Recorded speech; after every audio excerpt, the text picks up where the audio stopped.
Hello, this is Nitin Dahad with the E-Times. I'm talking now to Professor Robert Watson, the University of Cambridge. And Robert, hello.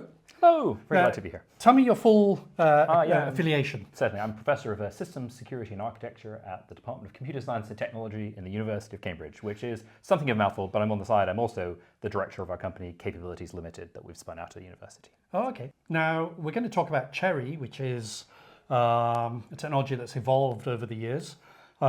You've just published a paper on CHERI, but before we go into that paper, tell us a little bit about the history and your role and how this all came about. So, CHERI comes out of a set of observations about the problems we have with software security today. So, CHERI is fundamentally a hardware-software solution to what is very much a software problem. It's about C and C++ software, the trusted computing bases that we rely on, operating systems, web browsers, databases, and so on, being vulnerable to not just memory safety vulnerabilities, but very large classes of vulnerabilities.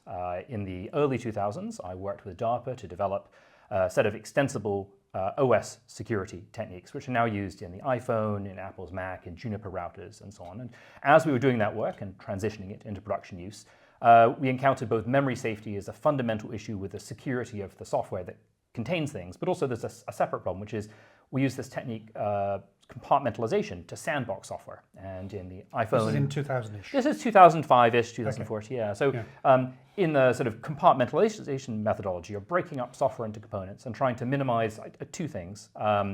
The privileges that software holds. You don't want to give it rights it doesn't have to have. It shouldn't have access to the address book if what it's doing is sending instant messages, etc.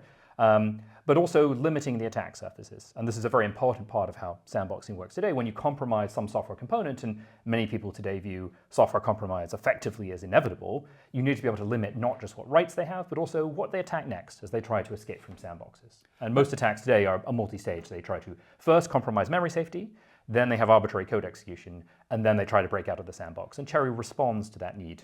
And initially, when you were doing this work in 2005-06, that evolved into a formal program with several players, is that right? Yeah, so this technology was initially created with support from DARPA. It's done as open source work, and so we're able to transition it into many derived products from the FreeBSD operating system. So both iOS and macOS come from there, but also software products that are included with appliances like NetApp filers and so on. And so the goal was to explore in some ways at a time when the use of computers was really changing. The existence of apps was a new thing. If many people forget, the first generation iPhone didn't have apps, right? Yeah. And apps have become so essential. The concept of the app is you're selling devices that run other people's code. And so we need to be robust against them. We need to protect those apps from others. We need to allow them to be strong and reinforced, but we need to protect ourselves from those apps as well.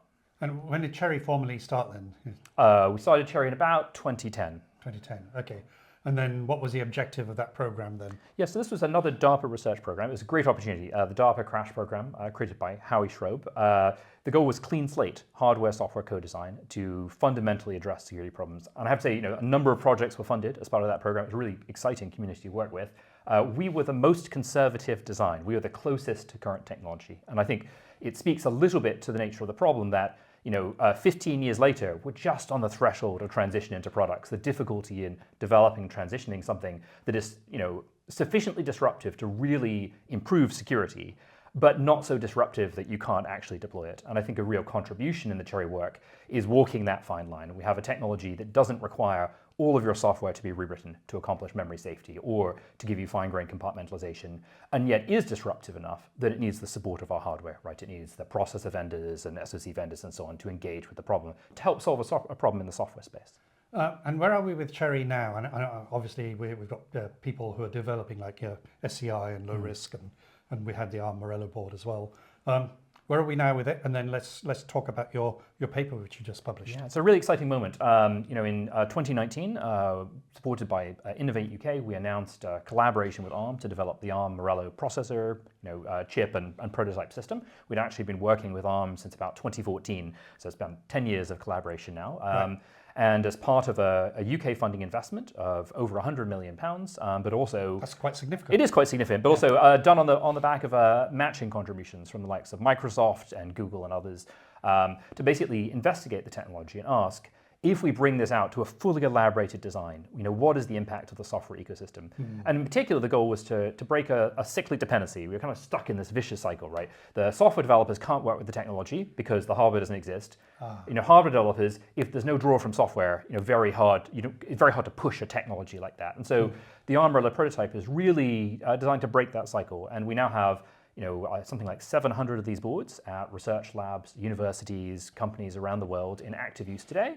And we're seeing dozens, hundreds of papers starting coming out of the academic community, but we're also seeing some really exciting transition into actual products. And the collaboration with ARM continues. We have a sort of this vibrant community building around a new CIC, or nonprofit in the UK, called CHERI Alliance. And it's a place where the likes of SCI, ARM, the University of Cambridge, SRI, dozens of other companies and academic collaborators, researchers can come together to contribute. That was launched last year, I think.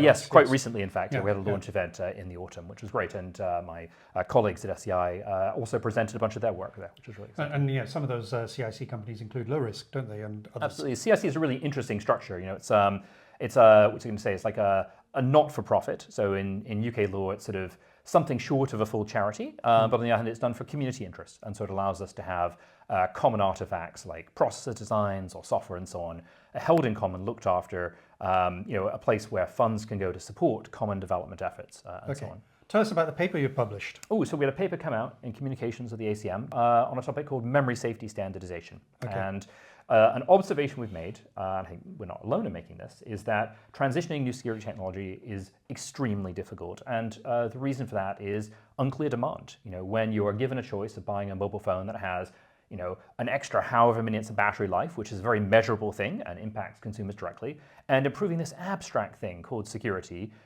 consumers will understandably pick the thing that is accessible to them and makes an immediate difference in their lives. And security is critically important, but there isn't the perception of demand. And so in this paper, we worked with ARM, Google, Microsoft, SCI, various university collaborators, MIT Lincoln Lab in the US, to basically kind of craft an argument around a series of what we think of as market failures. And one of those is the ability to communicate requirements. And critically, we'd like consumers, critical infrastructure, national defense, health industry and so on, to be able to actually express requirements for memory safety in a succinct, reliable way and get something useful as a result. If you asked for a memory safe server in a large cloud provider today or in an IoT device, I cannot tell you what you would get. You wouldn't get something, you might get something great, right? But on the other hand, you would have no idea if it achieved your needs. And so the thrust of this paper is essentially a call to arms to bring together a community of stakeholders to figure out a path to both technical consensus building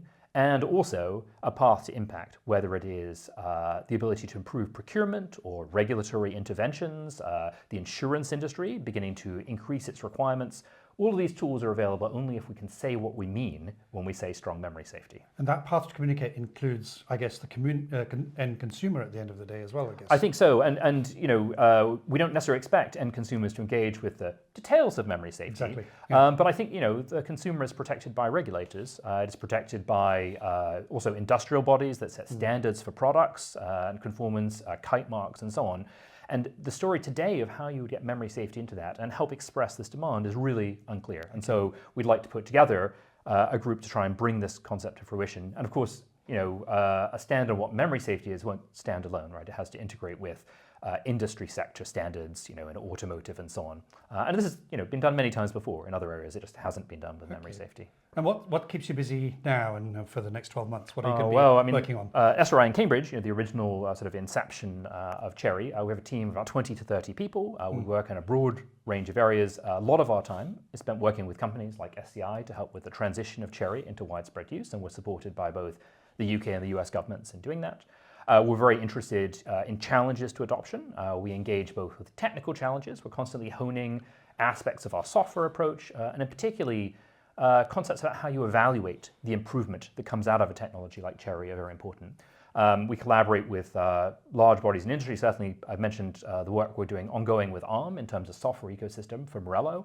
But also we work with the likes of Google Research, for example, who are working on machine learning accelerators that incorporate CHERI to try and partition them. Kelvin, the accelerator. Yeah. Well, wouldn't want to talk about product names, but yes, there's considerable excitement there. So we interviewed Billy Rutledge a few weeks ago. So, but those kinds of collaborations are really critical. Okay. I think we're trying to, over time, push from being the very central hub of where open source software lives and so on, into contributing to other open source communities, trying to, for example, push back modifications of the LLVM compiler to its upstream community now that we're going to see products shipping with CHERI support. We've been very careful about open source upstreaming while this is an experimental technology, but as we transition into production use, the goal is to make support for it ubiquitous, easy and straightforward, to minimize friction absolutely anywhere we can. What fascinates me, we're sitting here at Murray Edwards College in Cambridge, and the fact that your research has gone to commercial. What are the things that you think are quite important about university-industry collaboration? Well, I'd say, first of all, this is an example of a stunning success in that area. I mean, we've had industrial collaborators from inception of the project, whether it's the likes of Google and Arm and others, and the ability to build an ecosystem around it. I think a really important part of this was Innovate's investment in digital security by design, because I think it was a carefully planned investment, and certainly... Innovate is a UK agency. Yes, this is part of UKRI, UK Research and Innovation, and Innovate in particular funded not just Arm's work umbrella, but a series of sort of seedling experimentation and prototype projects, demonstrators across industry, for example, in critical infrastructure and natural gas and other areas. And they've also provided seed funding to trigger what has effectively been a large number, a moderate number, of small businesses and CICs, the likes of Low Risk, SCI. My own company, Capabilities Limited, has been building large-scale software demonstrators. We collaborated, jointly funded by Google and by Innovate. We have a memory-safe version of the Chromium web browser, which is probably the single largest, most complex software artifact that we have ever worked with. It's 47 million lines of code. It contains not less than 7 just-in-time compilers, and actually we'll be demonstrating this for the first time at the DSBD showcase. What excites you? I mean, you've been involved in this for quite a few years now. We're in a really critical moment in time where lots is happening in technology as well as geopolitics. But what excites you today? Yeah, I mean, there are just so many motivations for solving these cybersecurity problems. They seem to get only stronger as time goes by. When we started this work, thinking around compartmentalization, memory safety, it was 2010, right? Mobile devices and iPads are all out there. There are apps and all those things, but the extent to which, as you say, there's a international relations, foreign policy, critical infrastructure requirement for strong security. It's very compelling, right? We had not imagined these kinds of use cases that we were able to engage with, and it's really great to see businesses starting to push this into actual use. And so I really hope that in the next year and a half, we're going to start seeing CHERI devices in widespread use, which is amazing. And did you think when you were a child that you'd be doing what you do today, or did you want to do something else? Well, I have to tell you that everyone who works in operating systems knows that they're an operating system programmer from a young age. You really? Can't help yourself. You were sitting there. Maybe we won't disclose the exact computer system for reasons of personal information and discretion about age, but yes. You can't help but write interrupt handlers and look at multitasking. It's just a natural form the universe finds itself in. And my journey into CHERI has really come out of that experience. And I think CHERI and technologies, that live in the same space, like the likes of Rust and formal verification and so on, respond to a real gap in higher level applications like,